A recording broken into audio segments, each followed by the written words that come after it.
UPSC में आप सभी का स्वागत है। दोस्तों, जैसा कि इससे पहले वीडियो में हम लोगों ने यूनानी, रोमन लेखक और चीनी लेखक के विषय में पढ़ा है। आज हमको अरबी लेखक के विषय में जानना है कि अरबी लेखक कौन कौन भारत आए थे। एक नंबर में अलबरूनी, ये महमूद गजनवी के साथ भारत आया था। अलबरूनी खारिज में या खीब आधुनिक तुर्किस्तान का रहने वाला था। अरबी में लिखी गई उसकी कृति किताबुल हिंद या तहकीक हिंद, भारत की खोज, आज भी इतिहासकारों के लिए एक महत्वपूर्ण स्रोत है। यह है एक विस्तृत ग्रंथ जो धर्म और दर्शन, त्यौहार, खगोल विज्ञान, कीमिया, रीति रिवाजों तथा प्रथाओं के विषय में बताया गया है।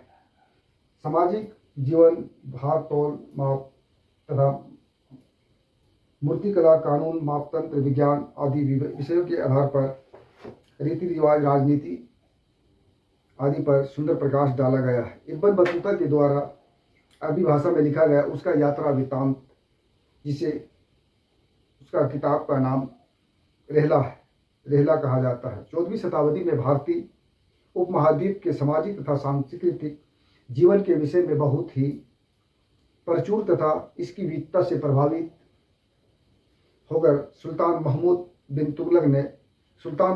तुगलक ने उसे दिल्ली का काजी या न्यायाधीश नियुक्त किया।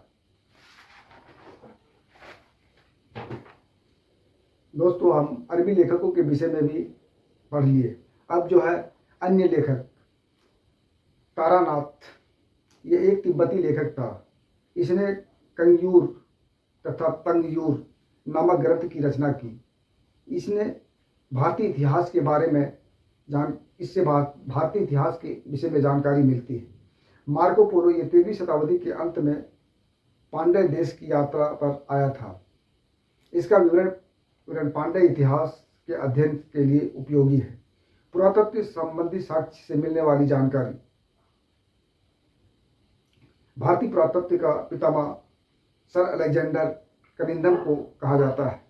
तो ईसा पूर्व के अभिलेख, बोगस कोई एशिया माइनर से वैदिक देवता मित्र, वरुण, इंद्र और नासत्य अविश्वनी कुमार के नाम से मिलते हैं। मध्य प्रदेश में भागवत धर्म वैष्णव संप्रदाय के विकसित होने के प्रमाण तक्षशिला के इंडो ग्रीक राजा अंतर्लिखित का राजदूत है। हेलियोडोरस के वेशनगर विदिशा गरुड़ स्तंभ लेखक से प्राप्त होता है। हेलियोडोरस शुंग वंश के राजा भागभद्र के दरबार में आया था। सर्वप्रथम भारतवर्ष का जिक्र हाथी गुफा अभिलेख से मिलता है। सर्वप्रथम भारत देश का जिक्र हाथी गुफा अभिलेख में मिलता है। सर्वप्रथम दुर्भिक्षित की जानकारी देने वाला अभिलेख सोगोरा अभिलेख है। इस अभिलेख में संकट काल में उपयोग हेतु खदान सुरक्षित रखने का उल्लेख है। सर्वप्रथम भारत में होने वाली हुन आक्रमण की जानकारी भीतरी स्तंभ लेख से प्राप्त होती है। कुकर की श्रेणियों की जानकारी मंदसौर अभिलेख से प्राप्त होती है।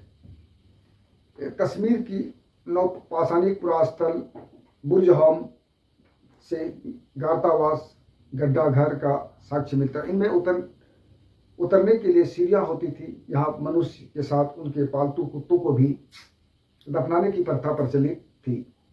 पुरास्थल उस स्थान को कहते हैं जहाँ औजार, बर्तन और इमारतों जैसी वस्तुओं का अवशेष मिले हैं। प्राचीन सिक्कों को आहत सिक्के कहा जाता है। प्राचीन सिक्कों पर लेख लिखने का कार्य यवन शासकों ने किया है। अभिलेख, हाथी गुफा अभिलेख, तिथि रहित अभिलेख, कलिंगराज शासक कलिंगराज खारवेल। दूसरा जूनागढ़ गिरनार अभिलेख, रुद्रदमन प्रथम। नासिक अभिलेख जो गौतमी वल्लभी के कार्यकाल में खोला गया।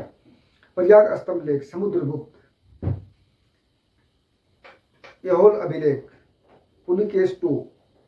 मंदसौर अभिलेख, मालवा नरेश यशोवर्मन के शासनकाल में, भीतरी एवं जूनागढ़ अभिलेख स्कंद गुप्त के शासनकाल में, देवपाड़ा अभिलेख बंगाल शासक विजयसेन के शासनकाल में।